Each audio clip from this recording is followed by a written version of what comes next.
Ever feel like you're racing to get somewhere, but even when you move faster, it never feels like enough? That's not real urgency. That's what I'd call neurotic urgency, or more simply, false urgency. Today we're going to pull apart something subtle but powerful. The difference between false urgency, that frantic push energy fueled by fear, and authentic urgency, that clean, focused drive rooted in alignment.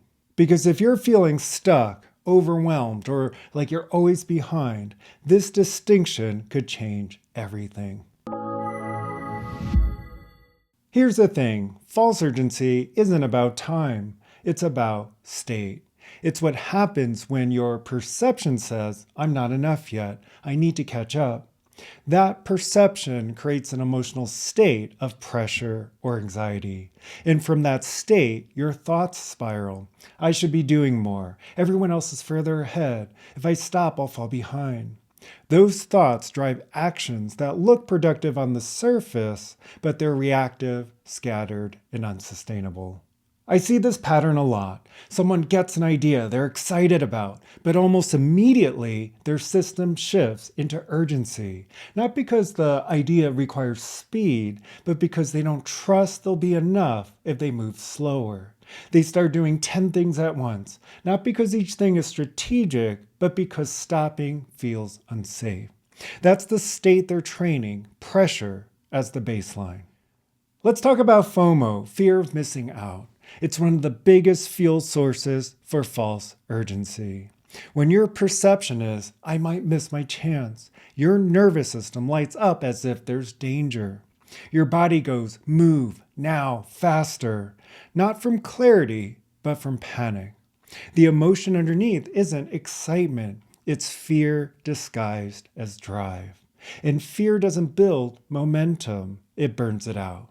I've seen this show up when someone jumps on every new opportunity, signs up for every program, or pivots their business every other week. They're not following vision. They're chasing the emotional relief of not missing out. The real cost? They never build depth because they keep uprooting themselves before their work can grow. FOMO trains urgency without presence.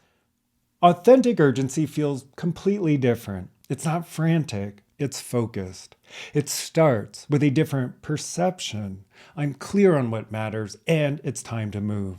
That perception creates an emotional state of grounded intensity. There's energy, yes, but no panic, no grasping. Thoughts become clean. This is the next step. Let's move it forward. Actions follow in sequence, not chaos. One thing at a time, fully engaged. This is the state you want to train, urgency anchored in alignment. You don't sprint because you're afraid of being left behind. You accelerate because you're aligned with where you're going. So let's rebuild FOMO into something powerful. Instead of fear of missing out, use F.O.M.O as focus on meaningful outcomes. When you notice the pull of fear-based urgency, pause and ask, is this aligned with the person I'm committed to becoming? Or am I just reacting to not wanting to feel behind? This interrupts the false urgency loop. Then redirect into focus on meaningful outcomes. What's the single most meaningful outcome I can move toward right now? What emotional state will best serve that outcome? How can I act from that state, not from pressure? This trains your system to link urgency with clarity instead of fear. It shifts urgency from escaping the moment to engaging with it fully. Here's a simple example. Two people both decide to launch a project. Person A moves fast because they're terrified of missing the perfect window. Person B moves fast because they're clear the project matters. From the outside, they look the same. Emails, posts, meetings, late nights. But internally, completely different worlds. Person A's perception is, I have to prove I'm enough. Emotion, anxiety. Thoughts, scattered, self-critical. Actions, rushed, reactive. Person B's perception is, this matters to me. Emotion, grounded intensity.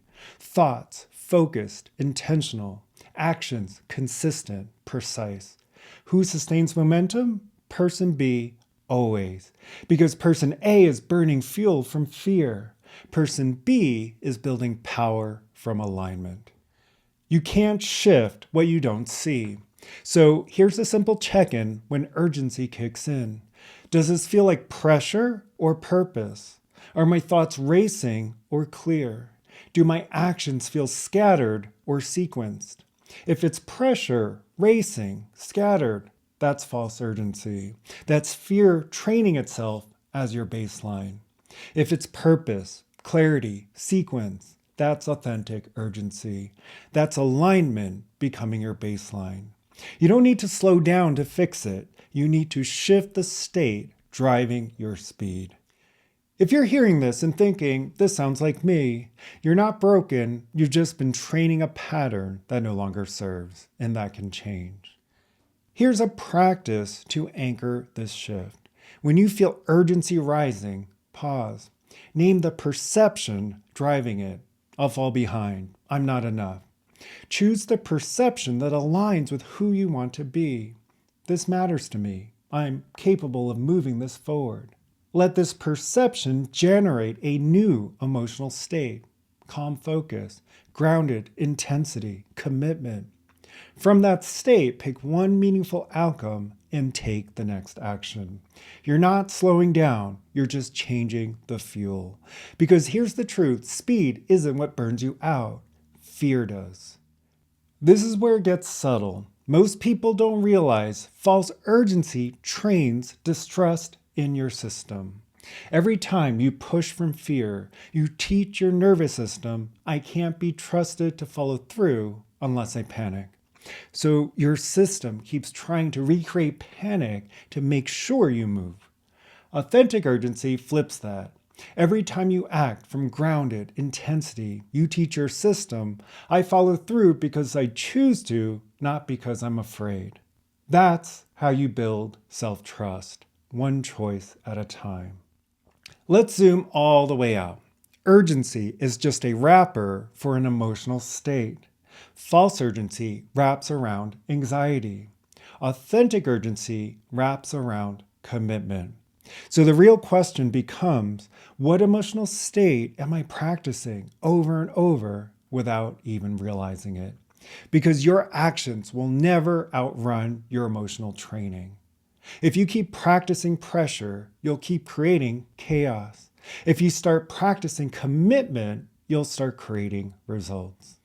If you're ready to stop managing symptoms and start training a steady, resilient inner state, I've built a system for that. It integrates perception, emotion, and nervous system. So you don't just understand your patterns, you actually shift them. The link's below. So here's the shift to carry forward. False urgency says, I have to hurry or I'll lose. Authentic urgency says, it matters, so I'm moving now. One is about escaping fear. One is about expressing alignment. When you catch yourself in the old loop, don't judge it, just redirect. Choose the perception. Train the emotion. Let the thoughts and actions follow. That's how urgency becomes clean, powerful, and sustainable.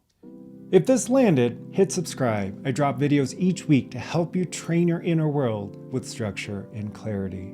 I also share practices weekly on Instagram at Mike Wong Coaching. And if you want more depth, you can join the newsletter below.